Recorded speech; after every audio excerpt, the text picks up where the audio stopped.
Testing, testing, 1, 2. Alright, so this video is going to basically show you how to do configurable products. So the first thing you're going to want to do is make sure that you have attributes. So what I mean by that is simply click on the attributes panel and go in here and create a new attribute. An attribute would be a size, shape, color, anything like that. So go through, create your attribute, and you can choose all the different types of models and things like that that you want. And you can go through the detailed list that was sent over on how to create the attribute, but you can go through all these different options. Once you do that, you hit save and continue. After you've created all your attributes, different sizes, 16 inch, 32 inch, you want to create an attribute set. So then what you'll do is you add a new attribute set and give it a name. Once you give it a name, you'll drag all the options that you want to have show up from the unassigned attributes over into your general population attributes. All of these are drag and drop.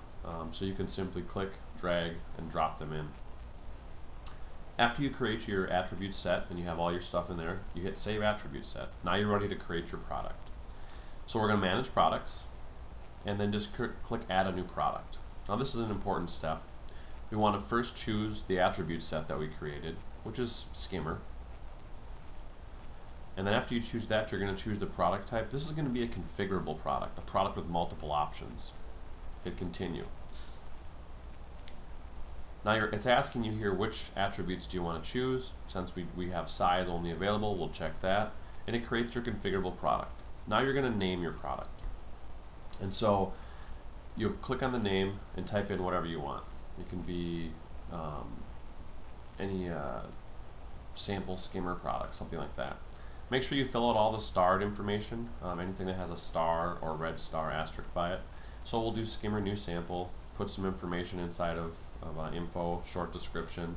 You have to scroll down and you have to give this a few other things: model, part number, check the status to make sure that the status is going to be enabled, and then visibility, make sure that the visibility is showing up in the catalog. Some other options that you'll have here you want to do is check to see if you want images. You can upload images right here, but another variable you'll need is price. So put a price in there. Let's put $10. After that's all done, you can make sure all the starred items are checked, or our options are done, and hit Save and Continue. When you hit Save and Continue, you'll know that the item has been created correctly when the screen pops up says this product's been saved. After that option, now we can start configuring it. So we're going to scroll down to Associated Products, and a real slick option here is to hit Copy from Configurable. So this takes all the information you just added to this sample, copies and makes a new product. Now you can simply go in, change the model number, change the part number, and then now here's where you can select your attribute. So we have size in here, and any attributes that you had, you can now create and select. So we're going to choose 16, and then make sure you fill out again the required fields. So we're going to have dimensional weight, and then status enabled. Now this one's tricky. Visibility, not visible individually, because we only want to see the configurable product. Make sure we can adjust the price if you need to, and you can upload images if you need to.